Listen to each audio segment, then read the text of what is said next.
প্রথমে আমরা একটা বিষয় দেখব, সেটা হচ্ছে কোন কোন কলেজের এমসিকিউ প্রশ্নগুলো আমরা একটু সলভ করব পরীক্ষা হলে যাওয়ার আগে।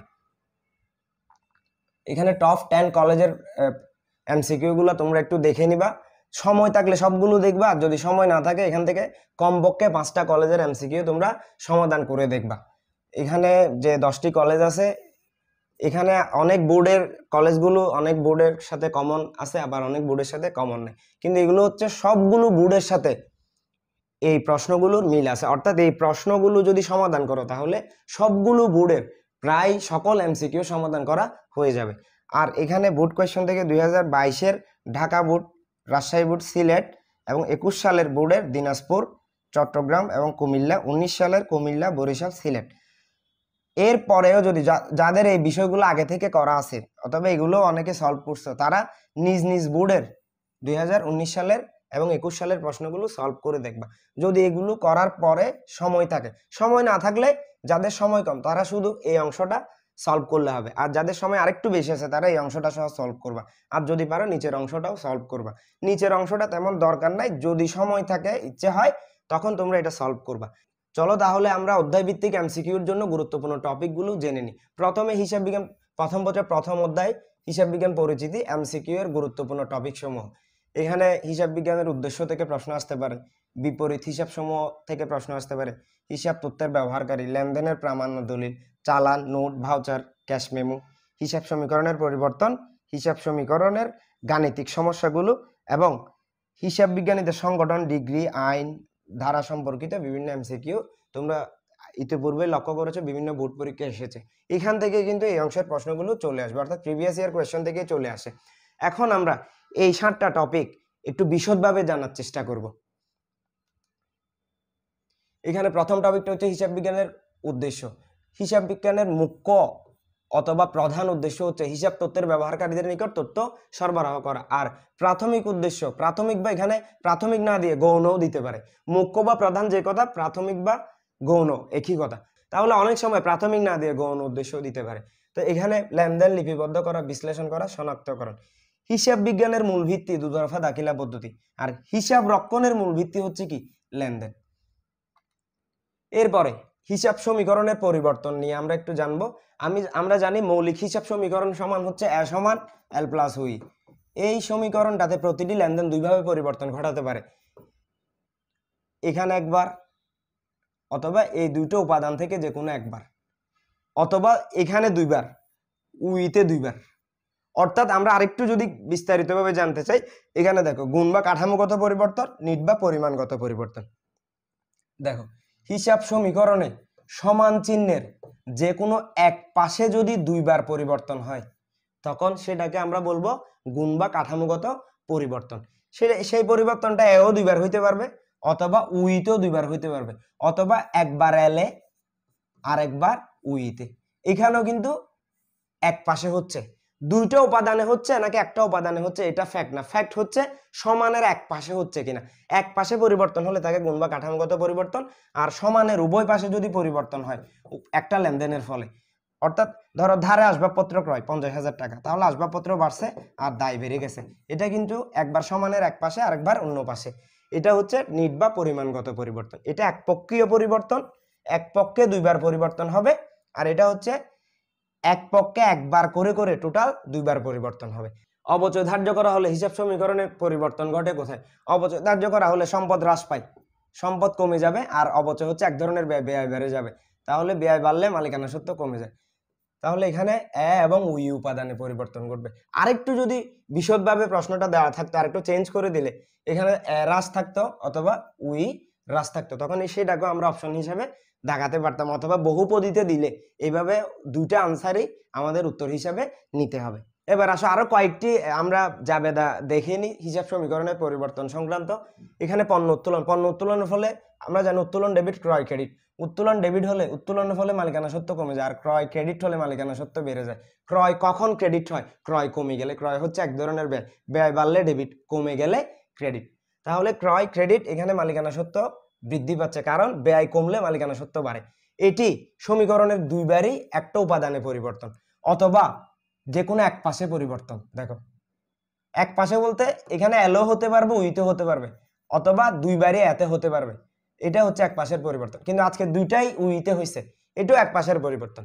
তাহলে এখানে গুণ বা কাঠামোগত পরিবর্তন অথবা একপক্ষীয় পরিবর্তন। এখানে আরেকটা টেকনিক আমি লিখে রাখছি, দেখো, মালিকানা সত্ত্ব অপরিবর্তিত থাকে।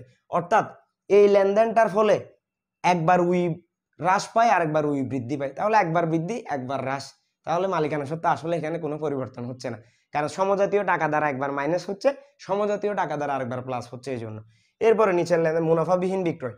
এখানে মুনাফাবিহীন বিক্রয় আমরা ক্রয় থেকে বাদ দিই, বিক্রয় থেকেও বাদ দিই। তো বিক্রয় থেকে বাদ দিলে বিক্রয় ক্রেডিট থাকে, এখন বাদ দেওয়ার ফলে বিক্রয় কমে যাবে, বিক্রয় বাড়লে ক্রেডিট, কমলে ডেবিট, তাহলে মালিকানা সত্ত্ব কমে যাবে, আয় কমে যাচ্ছে এই জন্য। আর ব্যয় কমলে মালিকানা সত্ত্ব কি বাড়ে, তাহলে ক্রয় কখন ক্রেডিট হয়, ব্যয় যখন কমে যায়। এটাও একদিকে পরিবর্তন, গুণ বা কাঠামোগত। এখানেও মালিকানা সত্ত্ব কি থাকবে, অপরিবর্তিত থাকবে। এরপরের আরেকটা জাবেদা আমরা দেখি, আসবাবপত্রের ক্রয়ের ফলে হিসাব সমীকরণে কোন উপাদানে পরিবর্তন হবে।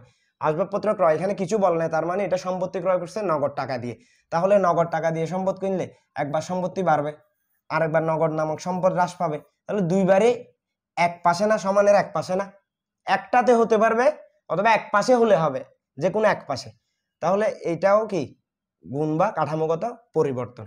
এই যে একটু আগে বলছিলাম, একটু আগের জাবেদায় মালিকানা সত্ত্ব অপরিবর্তিত থাকে, এখানে কি সম্পদ অপরিবর্তিত থাকে নিচের কোন লেনদেনের ফলে, কারণ একবার সম্পদ বাড়তেছে আর একবার সম্পদ কমে যাচ্ছে। আর এখানে ধারে আসবাবপত্র ক্রয়ের ফলে, ধারে আসবাবপত্র কিনলে কোথায় কোথায় প্রভাব বিস্তার করবে, দেখো, সম্পত্তি বাড়বে, সম্পত্তি বাড়বে আর দায় বাড়বে, তাহলে এটা কিন্তু সমানের এক পাশে একবার করে করে, তাহলে এটা কিন্তু গুণ বা কাঠামোগত হবে না, এটা দ্বিপক্ষীয় পরিবর্তন, এটা নিট বা পরিমাণগত পরিবর্তনে যাবে, তাহলে এখানে প্লাস হবে, এল কি প্লাস হবে। এরপরের এমসিকিউটা আমরা একটু দেখি, নিত্য মজুত পদ্ধতিতে পণ্য ক্রয়ের জন্য কোন হিসাবকে ডেবিট করা হয়। আমরা মজুত পণ্যকে দুইভাবে মূল্যায়ন করতে পারি, একটা হচ্ছে নিত্য বা অবিরত, আরেকটা হচ্ছে কালীন বা কালান্তিক। কালান্তিক, তো নিত্য বা অবিরত এবং কালীন বা কালান্তিক। আমরা যে নবম শ্রেণী থেকে হিসাবগুলো সংরক্ষণ করে আসতেছি বা এখনো অ্যাকাউন্টিং এর যে হিসাবগুলো আমরা করি সবগুলো হচ্ছে কালীন বা কালান্তিক পদ্ধতি, অর্থাৎ নির্দিষ্ট হিসাব কাল শেষে আমরা লেনদেনগুলোকে একসাথে লিপিবদ্ধ করি। আর নিত্য বা অবিরত হচ্ছে লেনদেন সংগঠিত হওয়ার সাথে সাথে লিপিবদ্ধ করতে হবে। একটা কথা মনে রাখবা, নিত্য এবং অবিরত একই। নিত্য বা অবিরতর সাথে কালীনের শুধু পার্থক্য কোথায় জানো, আমরা যে অঙ্ক করতেছি সবগুলো কালীন, নবম শ্রেণী থেকে যে হিসাব বিজ্ঞান করে আসছে সবগুলো কালীন, তো নিত্যতে শুধু একটা জায়গায় সেটা পরিবর্তন হবে, অর্থাৎ প্রতিটি লেনদেন নিত্য আর কালীনে একই থাকবে, শুধু এই চারটা লেনদেন ছাড়া, ক্রয়, ক্রয় পরিবহন, ক্রয় ফেরত, ক্রয় ভাট্টা। আমরা কালীন পদ্ধতিতে ক্রয়ের জাবেদা কি কি দিই, ক্রয় করলে ক্রয় ডেবিট, নগদান ক্রেডিট, আর ধারে কিনলে প্রদেয় হিসাব কি করি, ক্রেডিট করি। কিন্তু নিত্যতে ক্রয়ের পরিবর্তন হয়ে যাবে মজুত পণ্য হিসাব, অর্থাৎ ক্রয়, ক্রয় পরিবহন, ক্রয় ফেরত, ক্রয় ভাট্টা, এগুলো কালীনে এই নামে সেম নামে বসবে, কিন্তু নিত্যতে গিয়ে চারটার নাম হয়ে যাবে মজুত পণ্য হিসাব। আর পৃথিবীর সকল লেনদেন নিত্য আর কালীনে একই থাকবে। কোনটি কন্ট্রা সম্পত্তি? এই এমসিকিউটা সমাধানের আগে আমরা একটা চার্ট দেখব। একটু করে বলে রাখি, কন্ট্রা অ্যাকাউন্টস গুলো অর্থাৎ বিপরীত হিসাবগুলো 5 প্রকার। আমরা জানি আধুনিক পদ্ধতিতে হিসাব 5 প্রকার। এখানে হচ্ছে সম্পদ, দায়, আয়, ব্যয়, মালিকানা সত্ত্ব। এই 5 প্রকার স্বাভাবিক হিসাবের আবার 5টি কি আছে, বিপরীত হিসাব আছে। 5টি কি আছে, বিপরীত হিসাব। বিপরীত হিসাব চেনার জন্য 2টি বৈশিষ্ট্য মিলতে হবে। এটা হচ্ছে স্বাভাবিক থেকে বাদ যাবে, স্বাভাবিক থেকে বাদ যাবে, অন্যটি হচ্ছে স্বাভাবিকের বিপরীত পাশে বসবে, বিপরীত পাশে বসবে। এখন দেখো, এখানে আমরা স্বাভাবিক সম্পত্তি আমরা জানি, দায় জানি, মালিকানা সত্ত্ব জানি, আয় হিসাব জানি, ব্যয় হিসাব জানি, কিন্তু এই সম্পত্তি কোথায় বসে, ডেবিটে বসে, কিন্তু বিপরীত সম্পত্তিগুলো বসবে কোথায়, ক্রেডিটে। তাহলে এখানে বিপরীত সম্পত্তির সংজ্ঞাটা মিলতেছে কিনা দেখো, সম্পদের, স্বাভাবিক সম্পদের বিপরীত পাশে বসবে, এইগুলা হচ্ছে, এই চারটা হচ্ছে কি বিপরীত সম্পত্তি। এবং সম্পদ থেকে অর্থাৎ স্বাভাবিক হিসাব থেকে কি যাবে, বাদ যাবে। যেমন পুঞ্জীভূত অপচয় আমরা কি আসবাবপত্র থেকে বা সম্পত্তি থেকে বাদ দিই, দেনদার থেকে প্রাপ্য বিল, প্রাপ্য হিসাবের বাট্টা সঞ্চিত বিভাগ প্রাপ্য বিল থেকে প্রাপ্য বিলের বাট্টা সঞ্চিতি বাদ দিই, আর কুরিন সঞ্চিতি ও দেনাদার থেকে আমরা কি বাদ দিয়ে দিই। কুরিন সঞ্চিতি যে কথা, অনাদায় পাওনা সঞ্চিতি একই কথা। এরপরে দায় কোথায় বসে? ক্রেডিটে। তার মানে বিপরীত দায় নিশ্চয়ই ডেবিটে বসবে। তো ঋণপত্রের বাট্টা বা অবহার, ঋণপত্র ক্রেডিটে বসে, ঋণপত্রের অবহার বা বাট্টা ঋণপত্র থেকে বাদ দিই। এটা আমরা আবার কোথায় বসাই? অপরিচালন ব্যয়ে ডেবিট পাশে বসাই। এরপরে প্রদেয় বিলের বাট্টা সঞ্চিতি, প্রদেয় বিল হচ্ছে ক্রেডিট পাশে বসে, কিন্তু প্রদেয় বিলের বাট্টা সঞ্চিতি ডেবিট। আমরা জানি সকল প্রকার সঞ্চিতি ক্রেডিট। প্রদেয় বিল বা পাওনাদারের বাট্টা সঞ্চিতি কোথায় বসবে? ডেবিট পাশে বসবে। তাহলে এটাও মিলছে, এগুলো বিপরীত দায়। মালিকানা সত্ত্ব কোথায় বসে? মূলধন আর কি ক্রেডিট, এটা উত্তোলন ডেবিট পাশে বসে। এখানে উত্তোলন লভ্যাংশ, এটা কোম্পানির ক্ষেত্রে। আর ট্রেজারি স্টক হচ্ছে কোম্পানির শেয়ার বাজারে ইস্যু করলে বিক্রয় না হলে পুনরায় নিজের শেয়ার নিজে ক্রয় করে ফেলা। অর্থাৎ তুমি বাজারে ইস্যু করছো, মূলধন ধরছিল 1 লক্ষ টাকা, কিন্তু 70,000 তুমি মূলধন কালেক্ট করতে পারছো, আর 30,000 মূলধন কালেক্ট করতে পারো না। তাহলে তুমি প্রথমে 1 লক্ষ টাকা হিসাব করছিলা, কিন্তু এখন মূলধনের অ্যামাউন্ট কত কমাই দিতে হবে? 30,000 কালেক্ট করতে পারো না, 30,000 কমাই দিতে হবে। মূলধনের পরিমাণ এখন দাঁড়াবে কত? 70। তো মূলধন কমে গেলে, মূলধন বাড়লে যদি ক্রেডিট হয়, মূলধনের অ্যামাউন্ট যদি কমাই দেয়, এই লেনদেনটা এটা কোথায় বসবে? বিপরীত পাশে বসবে। তাহলে এটা ডেবিট পাশে বসবে এবং মালিকানা সত্ত্ব থেকে বাদ যায়, মালিকানা সত্ত্বের অ্যামাউন্টটা কমাই দেয়। তাহলে দুইটা বৈশিষ্ট্য এখানে মিলাইতে পারছি। আয় কোথায় বসে? ক্রেডিট, কিন্তু এগুলো কোথায় বসে? ডেবিট। আয়ের একটা আদর্শ উদাহরণ হচ্ছে বিক্রয়। তো বিক্রয় বাট্টা, বিক্রয় ফেরত, বিক্রয় রেয়াত একই কথা। ফেরত আর রেয়াত এটাও একটা এক ধরনের ছাড়, বাট্টার মতো ছাড় এটা। তো এটা ডেবিট পাশে বসে। আমরা রেয়া মিলে আর্থিক বিবরণী করার সময় উদ্দীপকে যে রেয়া মিলটা দেওয়া থাকে, এখানে বিক্রয় ক্রেডিট পাশে বসে, আর বিক্রয় বাট্টা, বিক্রয় ফেরত, বিক্রয় রেয়াত এগুলো ডেবিটে থাকে। বিক্রয় থেকে এগুলো বাদ দিই আমরা। তাহলে বিপরীত পাশেও বসে, বিক্রয় থেকে বিক্রয় বাট্টা, বিক্রয় ফেরত আমরা বাদ দিই। তাহলে এখানে দুইটা বৈশিষ্ট্য মিলছে। তাহলে এগুলো কি? বিপরীত আয়। এরপরে বিপরীত হচ্ছে কি? ব্যয়। ব্যয়ের উদাহরণ হচ্ছে ক্রয়, কোথায় বসে? ডেবিটে বসে। ক্রয় ফেরত, ক্রয় বাট্টা, ক্রয় রেয়াত ক্রেডিট পাশে বসে। এবার আসো অবচয়, এটা কি বিপরীত সম্পত্তি হবে? না, অবচয়ের দুইটা বৈশিষ্ট্য মিলতেছে না। অবচয় সম্পদের মতো ডেবিট পাশে বসে, তাহলে এটা মিলে নাই, কিন্তু সম্পদের অ্যামাউন্টটা কমিয়ে দেয়, সম্পদ থেকে বাদ দিই আমরা। দুইটা বৈশিষ্ট্য মিলতে হবে, একটা মিলছে যে আরেকটা মিলে না, সেজন্য অবচয়কে কি বলা যাবে না? বিপরীত সম্পত্তি বলা যাবে না। অবচয় হচ্ছে এক ধরনের ব্যয়। তাহলে এই প্রশ্নের উত্তর কোনটি? কন্ট্রা সম্পত্তি। একটা কথা মনে রাখবা, কন্ট্রা বিপরীত। কন্ট্রা হচ্ছে ইংরেজি নাম। কন্ট্রা বিপরীত, প্রতি। প্রতি মানে একটার পিছনে কি? বিপরীত। অর্থাৎ কন্ট্রা, প্রতি, বিপরীত এগুলো সব একই কথা। কন্ট্রা সম্পত্তি হচ্ছে বিপরীত সম্পত্তি, অনাদায়ী পাওনা সঞ্চিতি। সরকার হিসাব বিজ্ঞানের বাহ্যিক ব্যবহারকারী। এবার আসো হিসাব তথ্যের ব্যবহারকারী মনে রাখার জন্য আমি এখানে কিছু টেকনিক দিয়েছি। হিসাব তথ্যের ব্যবহারকারী দুই প্রকার, আমরা সবাই জানি। অভ্যন্তরীণ হচ্ছে যত মালিক আছে তাদের মধ্যে শুধু এক মালিকানা কারবারের মালিক হচ্ছে অভ্যন্তরীণ ব্যবহারকারী, আর অন্যান্য সকল মালিক হচ্ছে কি? বাহ্যিক ব্যবহারকারী হিসাব তথ্যের। আর ব্যবসায় যারা নেতৃস্থানীয় কর্মচারী বাদে যারা সিদ্ধান্ত নিতে পারে, যেমন প্রধান ব্যবস্থাপক, প্রধান নির্বাহী, শাখা ব্যবস্থাপক, সারি ব্যবস্থাপক, সবাই হচ্ছে কি? অভ্যন্তরীণ ব্যবহারকারী। আন্তঃনিরীক্ষক হচ্ছে প্রধান যে হিসাব রক্ষক, অর্থাৎ সরাসরি হিসাবের কাজে যিনি জড়িত থাকে, তিনি হচ্ছে আন্তঃনিরীক্ষক। সারি ব্যবস্থাপক, সুপারভাইজার। সারি ব্যবস্থাপক মানে লাইন ম্যানেজার, একটা জায়গায় বসে, অর্থাৎ সবার ক্ষমতা একই। এরা আবার সারি পরে দাঁড়িয়ে থাকে না বা সারি পরে বসে থাকে না, এরা হচ্ছে একটা সারিতে একটা লাইনে এরা ক্ষমতা বুক করে। ধরো ক্রয় ব্যবস্থাপক, বিক্রয় ব্যবস্থাপক, বিপণন ব্যবস্থাপক, এরা এক একজন এক একটা সেক্টর প্রতিষ্ঠানে কি করে? দেখভাল করে, কিন্তু তাদের সবার ক্ষমতা প্রায় একই। তারাও সিদ্ধান্ত গ্রহণে অংশগ্রহণ করতে পারে, তারাই হচ্ছে অভ্যন্তরীণ। এখানে ইংলিশে যদি সিইউ দেয় বা প্রধান নির্বাহী দেয়, এইভাবে চিফ এক্সিকিউটিভ অফিসার দেয়, তখন এরাও হবে কি? অভ্যন্তরীণ। আর বাহ্যিক হচ্ছে এক মালিকানা কারবারের মালিক বাদে আর যত মালিক আছে সবাই বাহ্যিক, যেমন অংশীদারি, তারপর যৌথ মূলধনী, পাবলিক লিমিটেড, প্রাইভেট লিমিটেড, সবাই হচ্ছে বাহ্যিক। এই এই বাহ্যিক তথ্যগুলো আমরা একটা টেকনিকের সাহায্যে মনে রাখবো, SLICE জিপি। এখানে এস দিয়ে শেয়ার হোল্ডার, এল দিয়ে ল্যান্ডার্স হচ্ছে ঋণ প্রদানকারী, আই দিয়ে ইনভেস্টর্স বিনিয়োগকারী, সি দিয়ে ক্রেডিটর্স পাওনাদার বৃন্দ, ই দিয়ে এমপ্লয়ি কর্মচারী বৃন্দ, আর জি দিয়ে গভর্নমেন্ট সরকার, পি দিয়ে পাবলিক বা ভোক্তা। এছাড়াও বিশ্ববিদ্যালয়ের শিক্ষক, গবেষক, আগ্রহী ব্যক্তিবর্গ, বহির্নিরীক্ষক, শ্রমিক সংঘ। বহির্নিরীক্ষক হচ্ছে আমাদের কারবারে যে হিসাব রক্ষক রয়েছে, উনি যে হিসাবগুলো করছে এগুলো ঠিক আছে কিনা যাচাই করার জন্য অন্য কোনো বাইরের প্রতিষ্ঠান থেকে বা বাইরের কোনো পাবলিক হিসাব বিজ্ঞানীকে যদি এনে আমরা হিসাবের সত্যতা যাচাই করতে চাই হিসাব তথ্যের, এটাই হচ্ছে কি? বহির্নিরীক্ষক।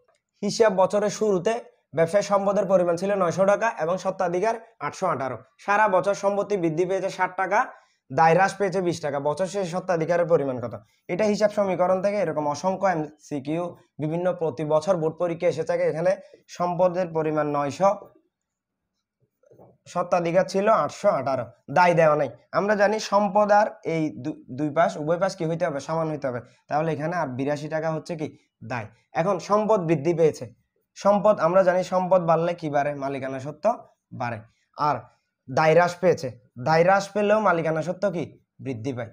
তাহলে আমাদেরকে নির্ণয় করতে বলছে সমাপনী বা বছর শেষে মালিকানা সত্ত্ব বা স্বত্বাধিকারের পরিমাণ। তাহলে এখানে 818 প্লাস 80, এখানে উত্তর হবে কত? 898। ঠিক এইভাবে সমাপনী সম্পদ বললো, এখানে 960 টাকা সমাপনী সম্পদের পরিমাণ হতো।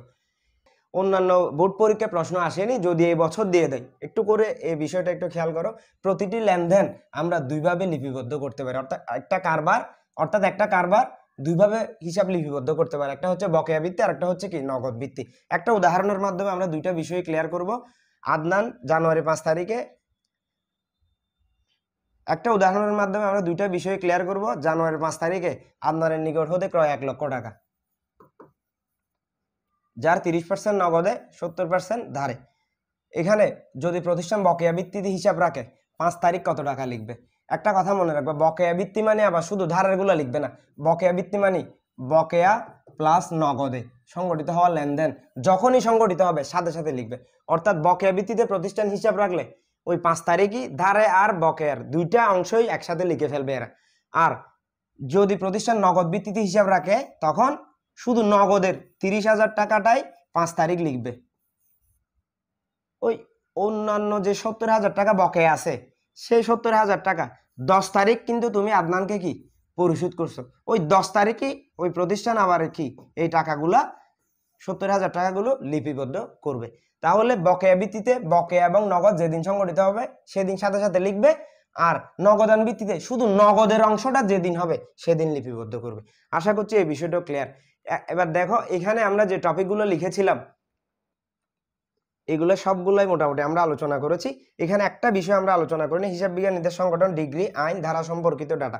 এগুলো বিভিন্ন কলেজে টেস্ট পরীক্ষা অথবা তোমাদের যদি গাইড থেকে থাকে অথবা মূল বই থেকে থাকে সেখান থেকে তোমরা যে প্রিভিয়াস কোয়েশ্চেনগুলো বিভিন্ন কলেজে এবং বোর্ড পরীক্ষা এসেছিল সেগুলো একটু দেখে নিলে এখান থেকে ওই বিষয়টা হুবহু কমন চলে আসবে। এই ধরনের ডিগ্রিগুলো হচ্ছে সিএ ডিগ্রি কারা প্রদান করে, গ্যাপ মানে কি, আইএএস অর্থ কি, এই ধরনের তথ্যগুলো তোমরা একটু জেনে নিবা। এবার আসো দ্বিতীয় অধ্যায়ে আসো। প্রথম দ্বিতীয় অধ্যায় একটু আলোচনা বিশদ, কারণ প্রথম দ্বিতীয় অধ্যায় আমাদের এসএসসির প্রায় 7টা চ্যাপ্টার মিলে এখানে এইচএসসিতে 2টা চ্যাপ্টারে এটা দেওয়া হয়েছে, এবং এখান থেকে এই 2টা চ্যাপ্টারকে তোমরা সবচেয়ে বেশি নেগলেক্ট করো। এখান থেকে এমসিকিউ সমাধান করতে গেলে তোমাদের সৃজনশীলের ক নাম্বার প্রশ্নগুলো কি সমাধান করা হয়ে যাবে। সেই জন্য এই 2টা চ্যাপ্টার একটু আমরা বিশদভাবে আলোচনা করব। অন্যান্য চ্যাপ্টারগুলো আমরা খুব দ্রুত আলোচনা করতেছি, যেহেতু তোমাদেরও সময় কম। আমি স্লাইড প্রেজেন্টের মাধ্যমে আমি চেষ্টা করছি একটু দ্রুত পড়ানোর জন্য, যাতে তোমাদের টাইমটা সেভ হয়। এরপরও যদি স্লো মনে হয় তোমরা ইউটিউবে প্লেব্যাকটা যদি আরেকটু স্পিড করে দাও তাহলে আরেকটু স্পিডে এটার ক্লাসটা তোমরা শেষ করতে পারবে। চলো তাহলে দ্বিতীয় অধ্যায়ে আমরা চলে যাই। দ্বিতীয় অধ্যায় হচ্ছে হিসাবের বৈষম্য। এখানে কোন কোন টপিকগুলো নিয়ে আমরা আলোচনা করব? দুদরফা দাখিলা পদ্ধতি, জেরবা ব্যালেন্স, ব্যাট, জাবেদা শ্রেণী বিভাগ, নগদান বই, কারবারি বাট্টা, নগদ বাট্টা, অনগদ লেনদেন, নগদান বই আসবে না এমন লেনদেন। এগুলো হচ্ছে এমসিকিউর জন্য, এখান থেকে সৃজনশীল প্রশ্ন চলে আসতে পারে। এবার আসো এখানে হিসাব চক্রের সর্বশেষ ধাপ কোনটি? এখানে যেগুলো দেওয়া আছে 4টা, এগুলো হচ্ছে ব্রিটিশ পদ্ধতি হিসাব চক্রের ধাপ। এখানে ব্রিটিশ পদ্ধতিতে হিসাব চক্রের ধাপ হচ্ছে চূড়ান্ত হিসাব, যেটাকে আমরা আধুনিক পদ্ধতিতে এখন কি বলি? আর্থিক বিবরণী বলি, আর্থিক বিবরণী। তাহলে ব্রিটিশ পদ্ধতিতে হিসাব চক্রের ধাপ হচ্ছে চূড়ান্ত হিসাব বা আর্থিক বিবরণী, আর আধুনিক পদ্ধতিতে হিসাব চক্রের সর্বশেষ ধাপ হচ্ছে বিপরীত দাখিলা। এবার আসো সর্বপ্রথম ধাপ হচ্ছে আধুনিক পদ্ধতিতে লেনদেন বিশ্লেষণ, আর ব্রিটিশ পদ্ধতিতে হচ্ছে জাবেদা। আর ঐচ্ছিক ধাপ হচ্ছে ব্রিটিশ পদ্ধতিতে কার্যপত্র, ঐচ্ছিক ধাপ হচ্ছে আধুনিক পদ্ধতিতে কি বিপরীত দাখিলা। পরিত্যাজ্য ধাপ দুইটার ক্ষেত্রে একই, সংশোধনী দাখিলা ও স্থানান্তর দাখিলা। এটা একটু তোমরা চাইলে স্ক্রিনশট নিতে পারো। বিপরীত দাখিলা কখন দেওয়া হয়? পরবর্তী হিসাবকালের শুরুতে, অর্থাৎ 2023 সালে যে সমন্বয় ডিসেম্বর 31 তারিখ বা বছরের শেষ দিকে যে সমন্বয় জাবেদাগুলো হয়, অর্থাৎ যে সমন্বয়গুলো হয় ঠিক 2024 সালের ওই সমন্বয়গুলোর বিপরীত করে 24 সালের শুরুতে যে জাবেদা দেওয়া হয় তাকে বিপরীত দাখিলা বলা হয়। বিপরীত দাখিলা হচ্ছে হিসাবকালের শুরুতে, অর্থাৎ চলতি বছর শেষে পরবর্তী হিসাবকালের শুরুতে দেওয়া হয়। এবার এখানে সাধারণ বা প্রকৃত জাবেদা কোনটা কখন লিপিবদ্ধ করা হয় একটু দেওয়া আছে, এটাও তোমরা চাইলে স্ক্রিনশট করে নিতে পারো। প্রারম্ভিক দাখিলা শুরুতে, সমাপনী দাখিলা হিসাবকালের শেষে নামিক হিসাব বা ক্ষণস্থায়ী হিসাব বা অস্থায়ী হিসাবগুলো বন্ধ করে দেওয়ার জন্য, আয় ব্যয় উত্তোলন লভ্যাংশ এগুলো বন্ধ করার জন্য, লাভ ক্ষতি এগুলো বন্ধ করার জন্য। সমন্বয় দাখিলা হিসাবকালের শেষে সমন্বয় দাখিলাকে উল্টা করে সমন্বয় দাখিলার পরের দিন যে দাখিলা দেওয়া হয় পরবর্তী হিসাবকালের শুরুতে, সেটাই হচ্ছে কি বিপরীত দাখিলা। সংশোধনী দাখিলা হিসাবকালের শেষে, স্থানান্তর দাখিলা যে কোনো সময়ে প্রদান করা যায়। বিশেষ জাবেদা থেকে সহকারী খতিয়ানে কখন পোস্টিং দেওয়া হয়? বিশেষ থেকে সহকারী প্রতিদিন। আবার একটু দেখো, বিশেষ থেকে সহকারী খতিয়ানে প্রতিদিন, আর বিশেষ থেকে সাধারণ খতিয়ানে, অর্থাৎ সাধারণ খতিয়ান বড়, সাধারণ খতিয়ানে দেওয়া হয় কি প্রতি মাসে। এবার এই এমসিকিউটার একটা বিশদ আলোচনা আছে 3 মিনিটের, লিংক ডেসক্রিপশন বক্সে দেওয়া আছে, তোমরা একটু দেখে নিবা। এখানে কি দেওয়া আছে, বাট্টা নির্ণয় নামে লিংকটা দেওয়া থাকবে উপরে, আমি বাংলা লিখে দিব। এরপরে এই যে এই ধারের শর্তটা নিয়েও একটা লিংক দেওয়া আছে 4 মিনিটের, এটাও তোমরা একটু দেখে নিবা, কারণ এগুলো বিশদ আলোচনা, এগুলো লাগবে এমসিকিউর জন্য। এবার এই নগদ লেনদেন, এটারও একটা লিংক দেওয়া আছে, এটা প্রায় 5 থেকে 6 মিনিট। এটা সহজ মানের জন্য নগদান বইয়ের যে প্রশ্নটা আছে, এখানে ক নাম্বারে তোমরা বোর্ড পরীক্ষায় প্রশ্নগুলো অ্যানালাইসিস করে দেখবা, অনগদ লেনদেনের পরিমাণ নির্ণয় করো বা নগদান বইতে লিপিবদ্ধ হয়নি এমন লেনদেনের পরিমাণ নির্ণয় করো। এটাও বিশদ আলোচনা আছে, একটু তোমরা দেখে নিবা কষ্ট করে, যাতে এই একটা ক্লাস তোমরা একটা জায়গায় ভুল করো, সেটা হচ্ছে এখানে অর্ধেক ওইখানে অর্ধেক ওইদিকে অর্ধেক এভাবে চলে যাও। তুমি এই ক্লাসটা সম্পূর্ণ দেখবা। ধরো আমার এমসিকিউটা ভালো লাগছে, আমার এমসিকিউটা দেখো, আমার সিকিউটা ভালো লাগে নাই, সিকিউ ক্লাসটা আমার দেখবা না, অন্য জনের দেখো। এখন আমার এখানে 5 মিনিট, অন্য অনলাইন প্ল্যাটফর্মে 5 মিনিট, এভাবে করতে একটাও প্রস্তুতি হয় না। এখন আমি চেষ্টা করছি এখানে পূর্ণাঙ্গ নিয়ে আসার জন্য। এমসিকিউ আমারটা দেখো ধৈর্য সহকারে, তাহলে আর এমসিকিউ নিয়ে কোনো প্রবলেম হবে না। আমি এখানে প্রতিটা এমসিকিউ বিশদভাবে আলোচনা করছি। আর সৃজনশীল প্রশ্নের যে সহজ মান বা জ্ঞানমূলক প্রশ্নগুলো আছে, এগুলো তোমাদের এই ক্লাসের মাধ্যমে আয়ত্তে চলে আসবে। এবার তৃতীয় অধ্যায়ে ব্যাংক সমন্বয় বিবরণী এমসিকিউর গুরুত্বপূর্ণ টপিক। ব্যাংক সমন্বয় বিবরণী থেকে এই টপিকগুলো আমরা নিয়েছি, তোমরা একটু দেখো। তোমরা একটা কাজ করবা, আমি ডেসক্রিপশন বক্সে আমার হোয়াটসঅ্যাপ নাম্বার দিয়ে দিব, এই স্লাইডটা যাদের দরকার হয় হোয়াটসঅ্যাপে নক দিবে, আমি সাথে সাথে দিয়ে দিব। এত কিছু বলার দরকার নাই, শুধু বলবা যে এইচএসসি 23 অ্যাকাউন্টিং স্লাইডটা দরকার, আমি সাথে সাথে দিয়ে দিব। এখানে দেখো প্রত্যাখ্যাত চেক, শুধু প্রত্যাখ্যাত চেক বলা আছে, তখন আমরা কি ইস্যুকৃত চেক প্রত্যাখ্যান ধরবো নাকি জমাকৃত চেক প্রত্যাখ্যান ধরবো? শুধু প্রত্যাখ্যাত বললে আমরা ধরবো জমাকৃত চেক প্রত্যাখ্যান। চেক দুইভাবে রিজেক্ট হতে পারে। আমি একজনের দেনাদারের কাছ থেকে চেক পাইছি, চেকটা আমি ব্যাংকে জমা দিছি, ওই চেকটা ব্যাংক আমাকে রিজেক্ট করছে, এটা হচ্ছে আমার চেক, জমাকৃত চেক। আমি কার থেকে পাইছিলাম? দেনাদার থেকে পাইছি, মানে এটা এখন আমার চেক প্রত্যাখ্যাত হয়েছে। আর ইস্যুকৃত মানে আমি অন্যজনকে একটা চেক দিছি, সেই চেকটা ওকে ব্যাংক রিজেক্ট করে দিছে, অর্থাৎ ওই চেকটাও কি প্রত্যাখ্যাত হয়েছে। তাহলে জমাকৃত মানে আদায়ের জন্য জমা দিছি যে এরকম চেক, ব্যাংক কর্তৃক প্রত্যাখ্যাত হয়েছে। আর ইস্যু হচ্ছে পাওনাদারকে টাকা পরিশোধের জন্য চেক দিছে, ওইরকম চেক ব্যাংক কর্তৃক কি হয়েছে? প্রত্যাখ্যাত হয়েছে।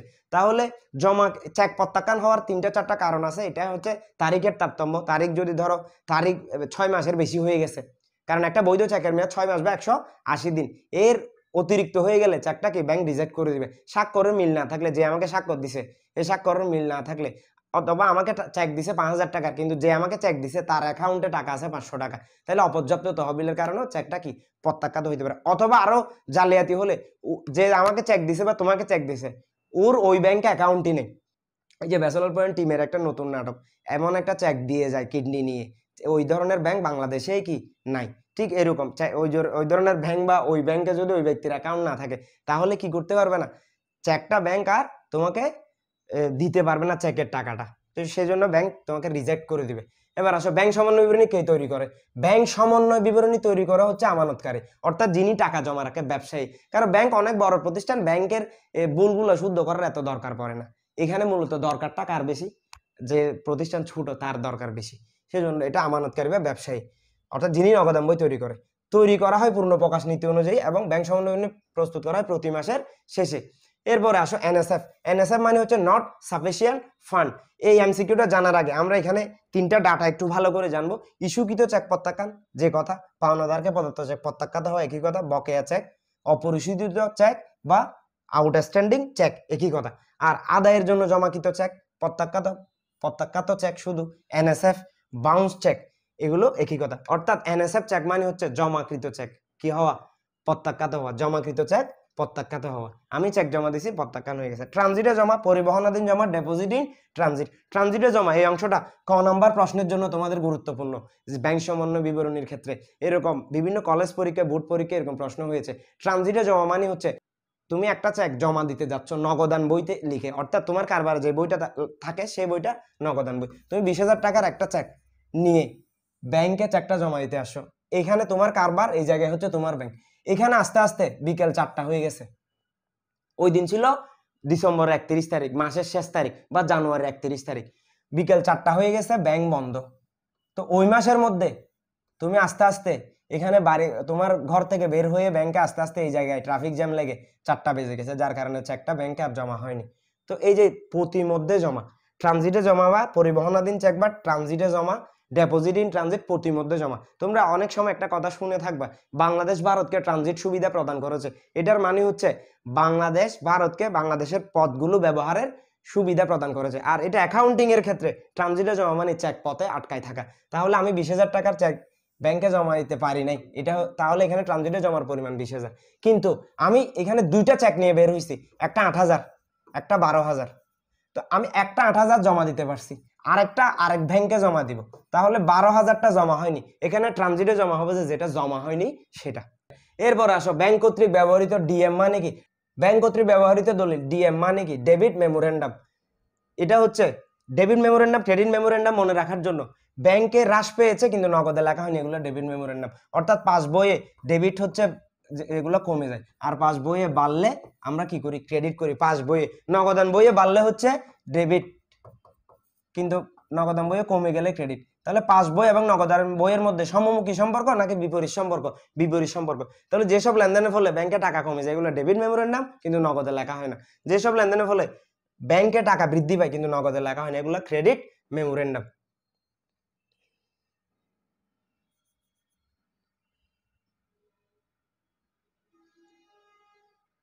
এরপরে চতুর্থ অধ্যায়ের এমসিকিউ গুলো একটু আমরা দেখি। রেওয়া মিল, এখানে যে যে বিষয়গুলো আসবে, যেসব লেনদেন রেওয়া মিল আসবে না, যেসব ভুল ধরা পড়ে না, সমন্বিত ক্রয়, বিক্রিত পণ্যের ব্যয়, যোগফলের পার্থক্য নির্ণয়, ভুল সংশোধনী, জাবেদা। এখানে কিছু কিছু ম্যাথের ক্যালকুলেশন আমরা ফেলে যাচ্ছি, কারণ এগুলো তোমরা যদি টপ 10 কলেজগুলো সলভ করো ইনশাল্লাহ এমসিকিউ নিয়ে তোমাদের আর গাণিতিক সমস্যাগুলো নিয়ে কোনো ঝামেলা থাকবে না। এবার আসো, এখানে নিচের কোনটি রেওয়া মিলে অন্তর্ভুক্ত হবে না। একটা বিষয় মনে রাখবে, মজুদ পণ্য ইনভেন্টরি। মজুদ পণ্য আর ইনভেন্টরি একই কথা, মজুদ পণ্যের ইংরেজি নাম ইনভেন্টরি, মনিহারের ইংরেজি নাম সাপ্লাইস।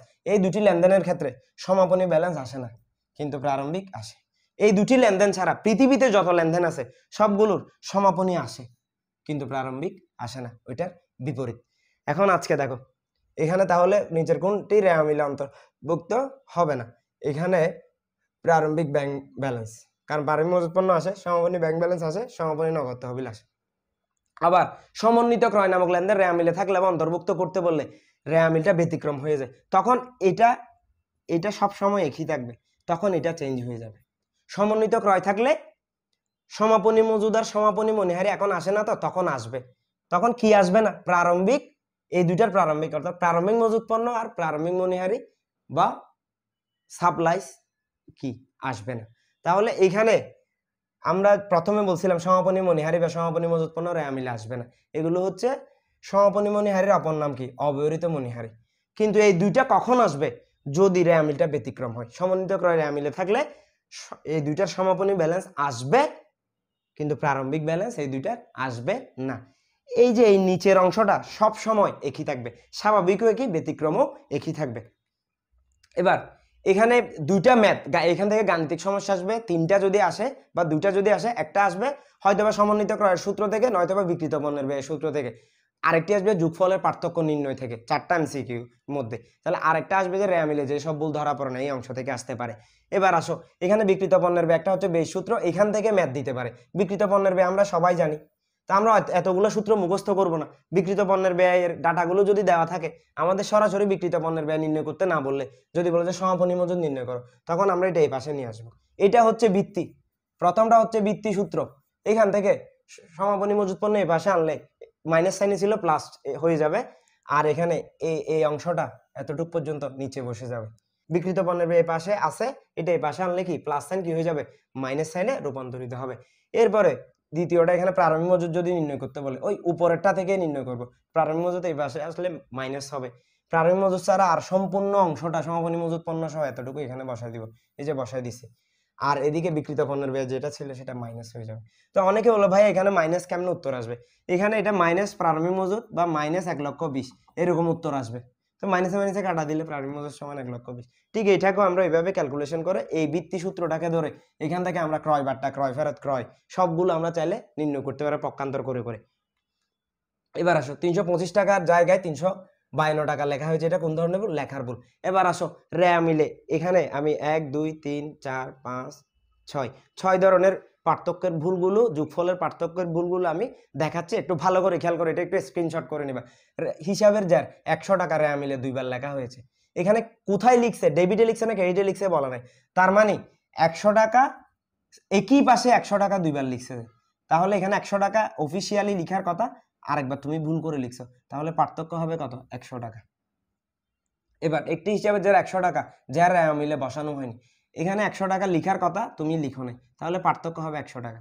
একটি হিসাবে যার 100 টাকা যার রেয়া মিলে ভুল পাশে বসানো হয়েছে, তোমার বসানোর কথা ছিল ডেবিট পাশে, এখানে বসাও নাই, এটা একটা ভুল করছো, আরো বসাই ফেলছে ক্রেডিট পাশে, তাহলে ক্রেডিটে তুমি দুটা ভুল করছো, ডেবিটে একটা বসাও নাই বরঞ্চ আরো বিয়োগ করে দিছো, ক্রেডিটে বসাই ফেলছো, তাহলে পার্থক্য হবে দ্বিগুণ 200 টাকা।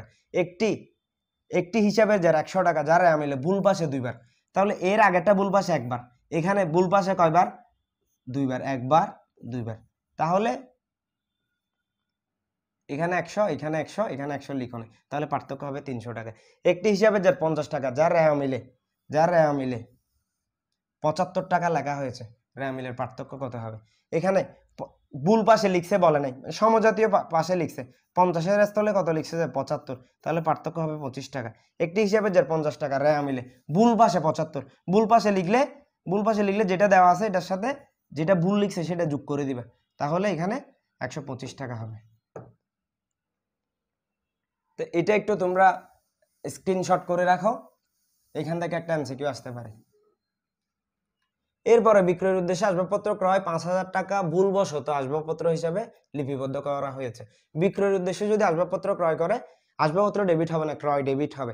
এখানে অনেক সময় এরকম একটা এমসিকিউ তোমাদেরকে দিয়ে দিতে পারে।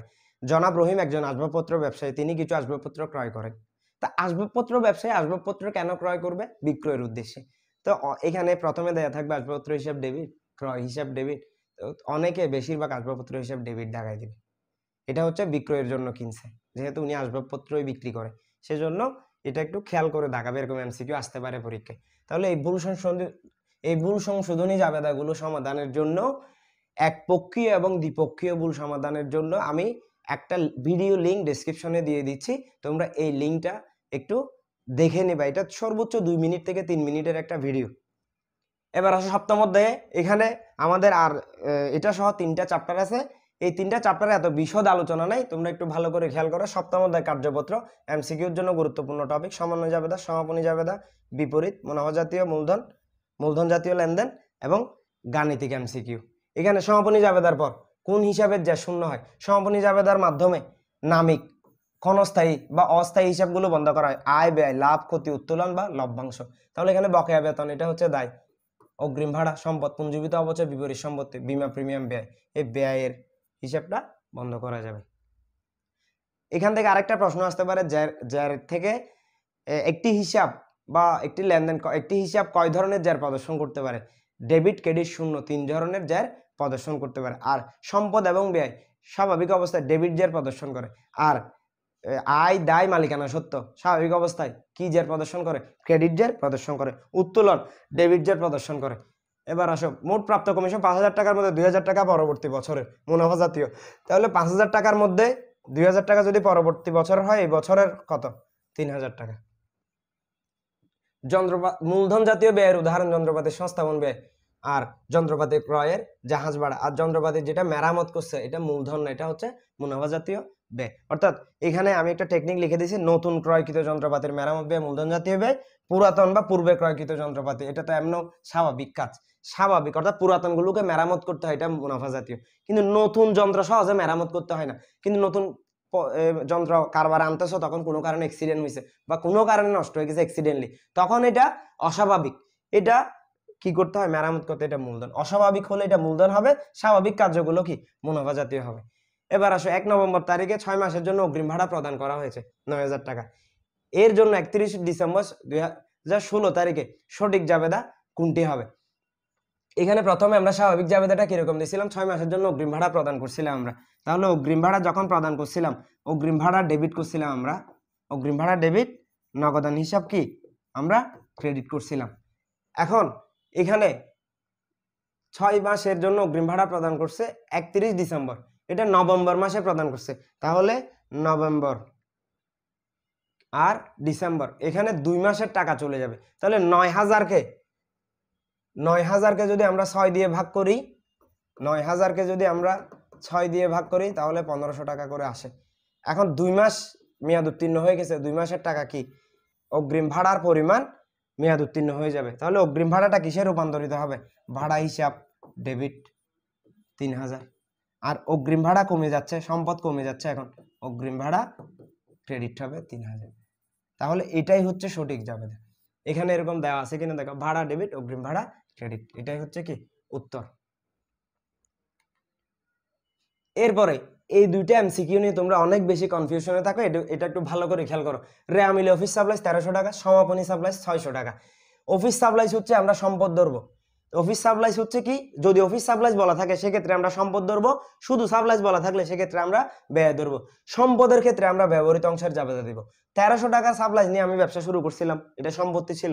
সমাপনীতে আছে 600, 700 টাকার সাপ্লাইস ব্যবহার করছি।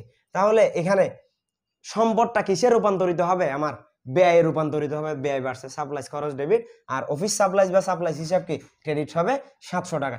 এরপরে রেয়া মিলে সাপ্লাইস 1300, এটা হচ্ছে ব্যয়, সমাপনী সাপ্লাইস 600 টাকা, সমন্বয় দাখিলা কি হবে, এখানে সাপ্লাইস থাকলে আমি ব্যয় ধরতে বলছিলাম, ব্যয়ের ক্ষেত্রে অব্যবহৃত অংশের জাবেদা দিব। তাহলে এখানে আমি কিনছিলাম ব্যবহারের জন্য 1300 টাকা, সমাপনী আছে কত 600, এখানে সমাপনী অংশেরই জাবেদা দিব, অব্যবহৃত বা সমাপনী অংশের। তাহলে সাপ্লাইস এখন ব্যয়টা সম্পদে রূপান্তরিত হচ্ছে, অব্যবহৃত সাপ্লাইস বা সাপ্লাইস হিসাব ডেবিট হবে 600 টাকা, আর সাপ্লাইস যেটা খরচ ছিল আমার সেটা এখন কমে কিসে রূপান্তরিত হচ্ছে, সম্পদে। তাহলে সম্পদ বাড়ছে আর এদিকে কি ব্যয় কমে যাচ্ছে, ব্যয় কমলে ক্রেডিট। তো এখানে রেয়া মিলে অফিস সাপ্লাইস, তো সম্পদের ক্ষেত্রে ব্যবহৃত অংশের জাবেদা দিব। তাহলে কি হবে, সাপ্লাইস খরচ ডেবিট হবে, সাপ্লাইস হিসাব ক্রেডিট হবে, এটাই একটু আগে করে আসি। এরপরে বিপরীত দাখিলা, বিপরীত দাখিলা হচ্ছে সমন্বয় দাখিলার বিপরীত। একটা বিষয় ভালো করে খেয়াল করো, এখানে সমন্বয় দাখিলা আছে মনে করো অবচয়, অবচয় ধার্য করা হলো, অগ্রিম ভাড়া, বকেয়া বেতন। এখানে অবচয়টা এই বছরই শেষ লেনদেন, এটাও এক ধরনের সমন্বয় ছিল। মনে করো আর্থিক বিবরণীতে রেয়া মিলের নিচে দেওয়া থাকে আর্থিক বিবরণী সমাধানের সময়, তো এখানে অবচয়টা পরবর্তী বছরে যাবে না। বিপরীত দাখিলা মানে হচ্ছে সমন্বয় দাখিলার পরবর্তী বছরের শুরুতে যে জাবেদাগুলো দেওয়া হয় সেগুলো বিপরীত দাখিলা। তাহলে অগ্রিম ভাড়া মানে এটা আমি এই বছর না পরবর্তী বছর এটা রেশ থাকবে পরবর্তী বছরগুলোতে। বকেয়া ভাড়া মানে এই বছর দিতে পারি না, পরবর্তী বছর দিতে হবে। তাহলে এই দুইটার বিপরীত দাখিলা দিতে হবে। এগুলো যে সমন্বয় দাখিলা দিছিলা ঠিক সমন্বয় দাখিলাকে উল্টা করে জাবেদা দিয়ে দিবা, এটা হচ্ছে বিপরীত দাখিলা। এবার অষ্টম অধ্যায়ে দেখো, এখানে অবচয় নির্ধারণের প্রধান পদ্ধতি সমূহ সরল রৈখিক বা স্থির কিস্তি ক্রমহ্রাসমান জ্যার পদ্ধতি, দ্বিগুণ ক্রমহ্রাসমান জ্যার পদ্ধতি, উৎপাদন একক হার বর্ষ সংখ্যার সমষ্টি, শূন্যীকরণ পদ্ধতি। তাহলে এখান থেকে এমসিকিউ যদি আসে, এখানে একটা বিষয় মনে রাখবা, স্থায়ী সম্পদের ব্যবহারজনিত ক্ষতিকে অবচয় বলে। দৃশ্যমান অর্থাৎ যেগুলো দৃশ্যমান সম্পদের ব্যবহারজনিত ক্ষতিকে অবচয় বলে, আর অদৃশ্যমান যেগুলো চোখে দেখা যায় না সেগুলোর ব্যবহারজনিত ক্ষতিকে অবলোপন বলে। আর যেগুলো খনিজ সম্পদ মাটির নিচে থাকে, খনিজ সম্পদের ব্যবহারজনিত ক্ষতিকে শূন্যীকরণ বা নিঃশেষকরণ বলা হয়। তাহলে এখানে জাবেদা আসতে পারে অবচয়যোগ্য মূল্য নির্ণয়, মেশিনের বয়স বা ক্রয়ের তারিখ নির্ণয়, মেশিন বিক্রিজনিত লাভ বা ক্ষতি, উৎপাদন একক হার থেকে অঙ্ক না আসলেও একবার বোর্ড পরীক্ষা আসছিল, এইখান থেকে বর্ষ সংখ্যার সমষ্টিতে 2022 সালে একটা বোর্ড পরীক্ষা আসছিল। এই দুইটা পদ্ধতি একটু দেখে নেবে, এগুলো কঠিন না, অনেক সহজ। এখান থেকে প্রশ্ন না আসলেও এমসিকিউ আসতে পারে। জনাব পুষ্প 20 লক্ষ টাকা একটি মেশিন আমদানি করে, তিনি 2 লক্ষ টাকা শুল্ক ডক চার্জ পরিশোধ করে, সংস্থাপন ব্যয় 50,000। 5 বছর আয়ুষ্কাল শেষে মেশিনটির ভগ্নাবশেষ মূল্য 1,50,000 টাকা। মেশিনটির মূল্য হিসাবে কত টাকা লিখতে হবে? একটা কথা মনে রাখবা, একটা সম্পত্তি অর্জন করতে যা যা খরচ হয় সবগুলো মেশিনের মূল মূল্যের সাথে যোগ হবে। অর্থাৎ আমি চায়না থেকে একটা মেশিন আমদানি করলাম, এই মেশিনের পিছনে গাড়ি ভাড়া, শুল্ক, ভ্যাট বা এখানে কারবারে এনে আমি তো এত বড় মেশিন একসাথে আনতে পারবো না, আমি খন্ড খন্ড অংশে আনছিলাম, এখানে এসে এটার জোড়া লাগাইছি, সংস্থাপন করছি, সেই বাবদ যে ব্যয়টা টোটাল ব্যয়টা একসাথে মেশিনের কি হবে মোট মূল্য হবে। এখানে উত্তর হচ্ছে 22,50,000। 20 লক্ষের সাথে 2 লক্ষ যোগ আর সংস্থাপন ব্যয় 50,000, 22,50,000। আর যদি বলছে মেশিনটির অবচয়যোগ্য মূল্য কত, তখন 22,50,000 থেকে 1.5 লক্ষ টাকা ভগ্নাংশের মূল্য বাদ দিতে হবে। অবচয়যোগ্য মূল্য মানে মেশিনটাকে অবচয় ধরতে ধরতে অর্থাৎ ব্যবহার করতে করতে যতটুকু পর্যন্ত অপচয় ধরা যাবে সেটাই হচ্ছে কি অবচয়যোগ্য মূল্য।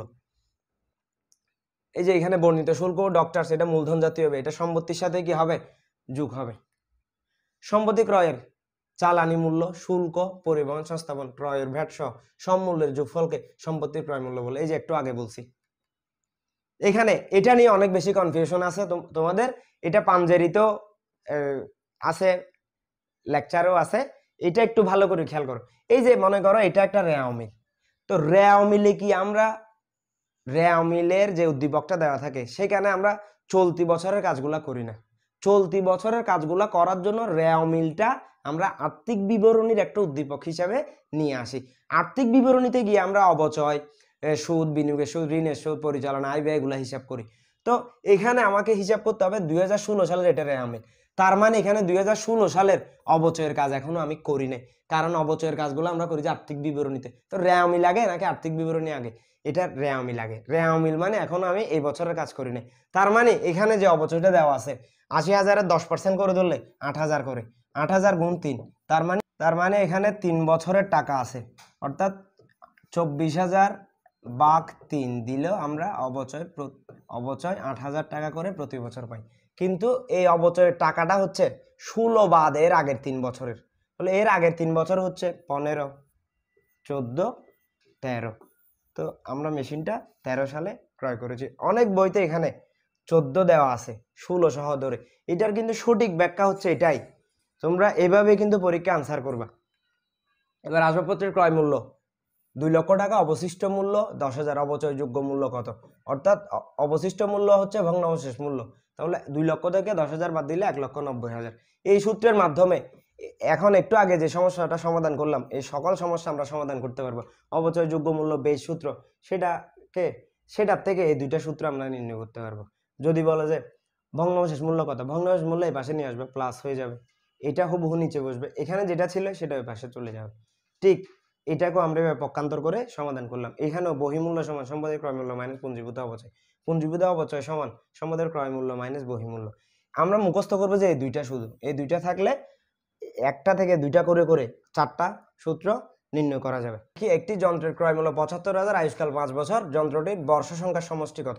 মূলত এখানে বর্ষ সংখ্যার সমষ্টিটা হচ্ছে বর্ষ সংখ্যার সমষ্টি পদ্ধতিতে বার্ষিক অবচয় নির্ণয়ের সূত্রের একটি অংশ। এখানে দেখো বর্ষ সংখ্যার সমষ্টির অবচয়ের সূত্রটি, অর্থাৎ বর্ষ সংখ্যার সমষ্টি পদ্ধতিতে একটা মেশিনের অবচয় কিভাবে নির্ণয় করব, অবচয়যোগ্য মূল্য ইনটু অবশিষ্ট বছর ডিভাইডেড বাই বর্ষ সংখ্যার সমষ্টি। কিন্তু আজকের ম্যাথ থেকে আমাদের শুধু বর্ষ সংখ্যার সমষ্টি নির্ণয় করতে বলা হয়েছে। এখানে বর্ষ সংখ্যার সমষ্টি হচ্ছে n 5 বছর, n into n plus 1 divided by 2। তাহলে এখানে 5 আর 6 কত গুণ করলে 5, আর এখানে 5 আর 1 যোগ করলে 6, 5 6 30, 30কে 2 দ্বারা ভাগ করলে 15। বর্ষ সংখ্যার সমষ্টি হচ্ছে এখানে কত 15। আর অবশিষ্ট বছরটা আমরা কেমনে নির্ণয় করব, এখানে n হচ্ছে 5, 1টা হচ্ছে সূত্রের, t হচ্ছে এখানে কি যে কোনো একটা বছর, অর্থাৎ এখানে তৃতীয় বছর পরে অবচয় কত বা চতুর্থ বছর পরে অবচয় কত। এখানে টি মানে হচ্ছে টাইম অফ ইউজেস, কিন্তু এটা আজকের উদ্দীপকে দেওয়া নেই। টাইম অফ ইউজেস অর্থাৎ একটা মেশিনের আয়ুষ্কাল 10 বছর, কিন্তু এটা 6ষ্ঠ বছরের অবচয় বা 5ম বছরের অবচয় বা 5 বছর পরে এটার অবচয় নির্ণয় করতে বলছে, তখন এখানে টিতে আমরা যতটুকু ব্যবহার করছি সেই টাইমটা আমরা দিব। তো এখানে বর্ষ সংখ্যার সমষ্টি বসাবো, আর অবশিষ্ট বছরের সূত্র থেকে যেটা পাবে সেটা উপরে বসাবো। আর অবচয়যোগ্য মূল্য হচ্ছে আজকে 75। অনেক সময় একটা মূল্য দেওয়া থাকে, এখান থেকে একটা ভগ্নাবশেষ মূল্য বাদ দিয়ে অবচয়যোগ্য মূল্য নির্ণয় করতে হয়। তাহলে এইভাবে আমরা বর্ষ সংখ্যার সমষ্টি পদ্ধতিতে অবচয়টা নির্ণয় করতে পারবো। এবার সম্পদ বিক্রয়জনিত লাভ বা ক্ষতির যে ম্যাথগুলো আছে এগুলো যদি আমরা একটু সমাধান করি, দেখো এখানে একটা মেশিন এর দাম হচ্ছে কত 1 লক্ষ টাকা, এর সংস্থাপন ব্যয় 20,000, বহন খরচ 30,000 টাকা, তাহলে মেশিনের মূল্য হচ্ছে কত 1,50,000। এটা কখন ক্রয় করা হয়েছিল 1 জুলাই 2015 তারিখে। তাহলে এখানে বলছে 30 জুন 2017 তারিখে মেশিনটি কত টাকায় বিক্রি করা হয়? 1,25,000 টাকা। লাভ না ক্ষতি হবে? আমি কিনছি কয় তারিখে? 2015 জুলাই 1। তাহলে এটাতে আমরা কি সরলরৈখিক পদ্ধতিতে অপচয় ধার্য করব। তাহলে 1,50,000 টাকার 10% আমরা অপচয় পাবো 15,000 টাকা। 1,50,000-এর 10% আমরা অপচয় পাবো কত? 15,000। কিন্তু এখানে এই মেশিনটা 1 জুলাই কিনছি, 6 মাসের ধরতে হবে, তার মানে অর্ধেক, অথবা গুণ 6/12 কত? 7,500। তাহলে আমরা 15 সালে অপচয় পাইলাম যে 7,500। এরপরে 16 সালেও সরলরৈখিকে প্রতি বছর সমহারে অপচয় হয়, এখানে 15,000। আমি বিক্রি করছি যে কত? 17 সালে 30 জুন। তাহলে 17 সালেও আমি অর্ধেক অপচয় ধার্য করছিলাম, তাহলে এখানে টোটাল অপচয় হচ্ছে 30,000। তাহলে পুঞ্জীভূত অপচয়। এবার দেখো এখানে আমি যে মেশিনটা কিনছিলাম 1,50,000 দিয়ে, সেটা বিক্রির আগ পর্যন্ত প্রায় 2 বছর, অর্থাৎ এখানে অর্ধেক বছর, এখানে সম্পূর্ণ বছর, এখানে অর্ধেক বছর, 30,000 টাকা অপচয় ছিল। তাহলে পুঞ্জীভূত অপচয়। এই মেশিনটার যেদিন বিক্রি করতেছি এটার ভ্যালু ছিল 1,20,000, কিন্তু আমি বিক্রি করছি কত দিয়ে? 1,25,000। তাহলে আমার 5,000 টাকা কি লাভ হবে? মেশিনটা বিক্রি করে কি হবে? 5,000 টাকা লাভ হবে। এবার আসো এই মেশিন বিক্রিজনিত লাভ বা ক্ষতির এই অংশ থেকে, এই জাবেদা থেকেও আমরা লাভ নির্ণয় করতে পারবো, ক্ষতি নির্ণয় করতে পারবো, পুঞ্জীভূত অপচয় নির্ণয় করতে পারবো, মেশিনটা কত টাকা দিয়ে বিক্রি করছি বা মেশিনটার প্রারম্ভিক ভ্যালু কত ছিল সেটা আমরা নির্ণয় করতে পারবো। যেমন একটু আগে যে জাবেদা করছি আমরা 1,25,000 টাকা দিয়ে মেশিনটা বিক্রি করছি, এটার পুঞ্জীভূত অপচয় ছিল 30। এটা সম্পদ বিক্রয়জনিত ক্ষতি হলে ডেবিট, কিন্তু আজকে ক্ষতি নাই, ক্ষতি অথবা লাভ যে কোনো একটা থাকবে। আজকে লাভ, ক্রেডিট 5,000।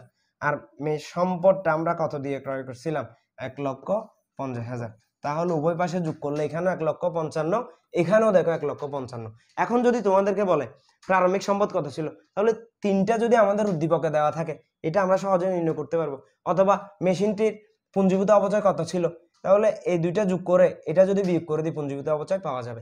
এখানে একটু জাবেদাগুলো একটু ব্যাখ্যা করে দিচ্ছি। নগদান হিসাব কেন ডেবিট? সম্পত্তি ক্রয় করলে সম্পত্তি বিক্রয়ের ফলে নগদ টাকা বৃদ্ধি পাচ্ছে, নগদ টাকা অ্যাসেট বাড়লে ডেবিট। আর পুঞ্জীভূত অপচয় হচ্ছে ডেবিট। আমরা পুঞ্জীভূত অপচয় আমরা জাবেদা করার সময় ক্রেডিট করি। এখানে কেন ডেবিট? মেশিন বিক্রয়জনিত লাভ বা ক্ষতির জাবেদা। কারণ আমি যে মেশিনটা বিক্রি করে ফেলতেছি ওই রিলেটেড আর কোনো হিসাব আমি কারবারে রাখবো না, অর্থাৎ ওই হিসাবটা আমি ক্লোজ করে দিব, অন্যত্র সরিয়ে রাখবো। তাহলে হিসাব ক্লোজ করা হয় বিপরীত দাখিলার মাধ্যমে, অর্থাৎ উল্টা করে দিতে হবে, তখন এটাকে ডেবিট করে দিতে হবে। সম্পদ বিক্রয়জনিত ক্ষতি, ক্ষতি হচ্ছে ব্যয়, ব্যয় বাড়লে ডেবিট। আর লাভ, লাভ হচ্ছে আয়, আয় বাড়লে ক্রেডিট। সম্পদ কমে যাচ্ছে বিক্রয় করার ফলে, সম্পদ কমলে সম্পূর্ণ সম্পদটাই কি হয়ে যাবে? ক্রেডিট হয়ে যাবে। এরপরে নবম অধ্যায়ের গুরুত্বপূর্ণ এমসিকিউ গুলো একটু আমরা দেখি। এখানে সমন্বয় থেকে আসতে পারে বকেয়া আয়, অগ্রিম খরচ বা আয় নির্ণয়, এখান থেকে আসতে পারে অবচয় নির্ণয়, প্রারম্ভিক বা সমাপনী মূল্য নির্ণয়, নিট প্রাপ্য হিসাব, অনাদায় পাওনা, অনাদায় পাওনা সঞ্চিতি, লাভের হার, মার্কআপ মার্জিন এবং কমিশন সংক্রান্ত।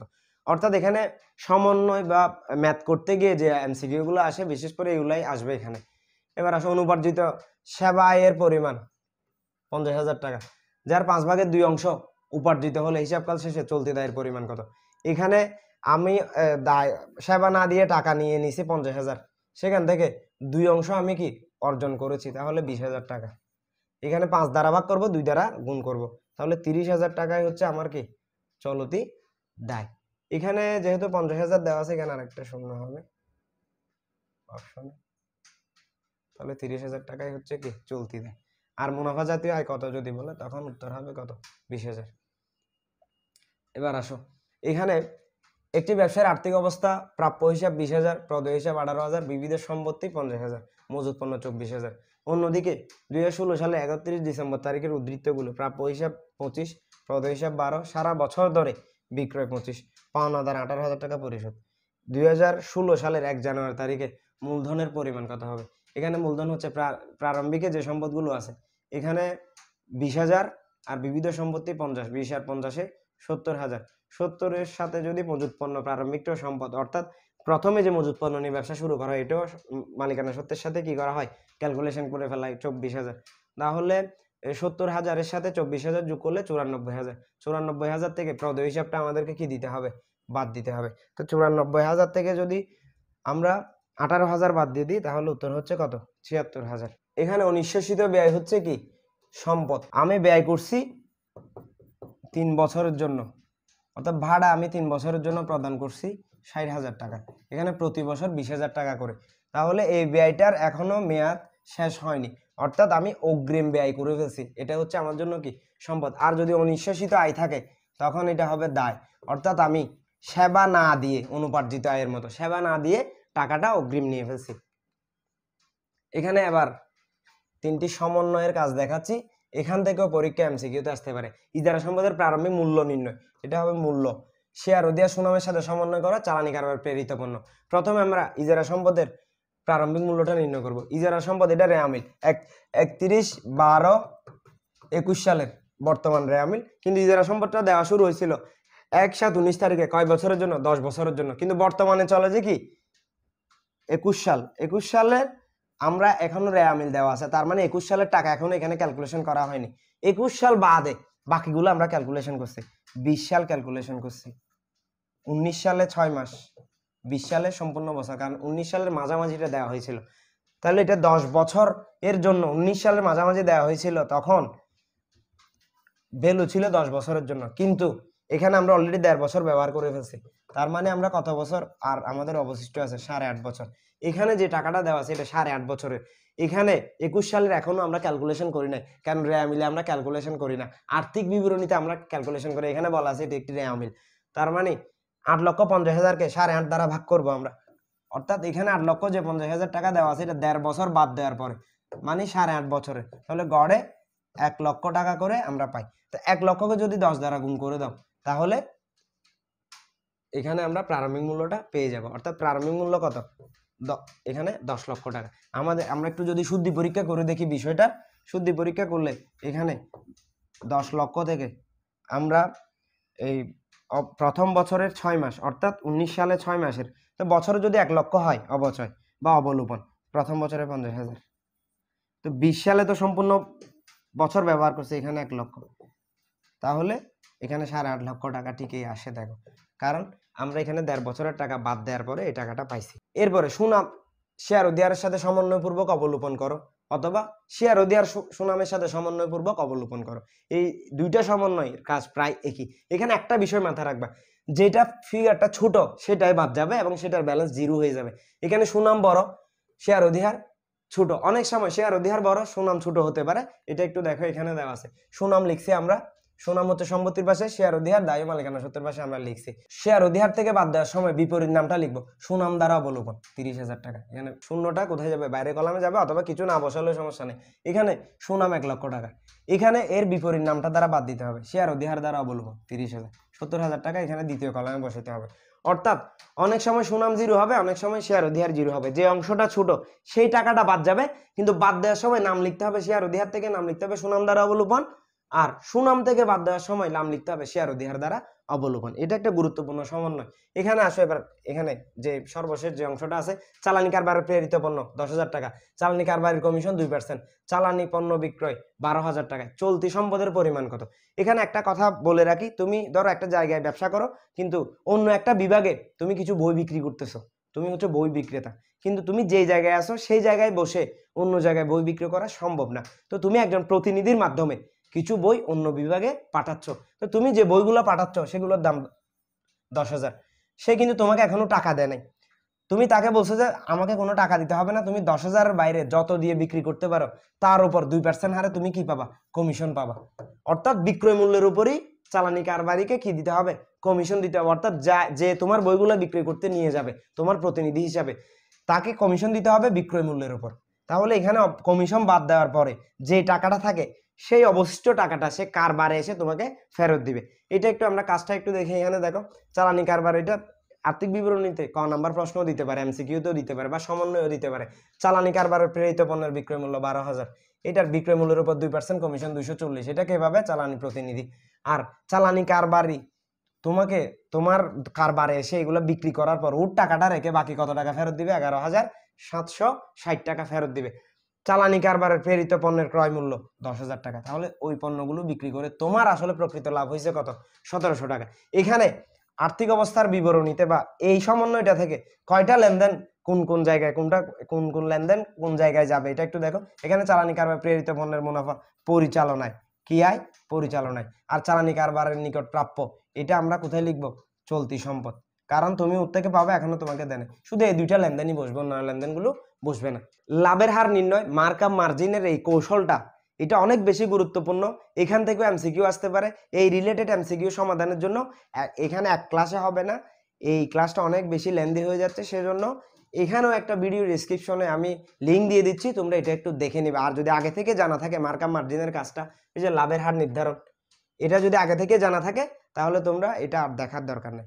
আশা করছি এই সম্পূর্ণ ভিডিওটা তোমরা খুব ভালোভাবে দেখেছো এবং তোমাদের পরীক্ষা অনেক বেশি ভালো হবে। তোমাদের সবার জন্য শুভকামনা। ধন্যবাদ।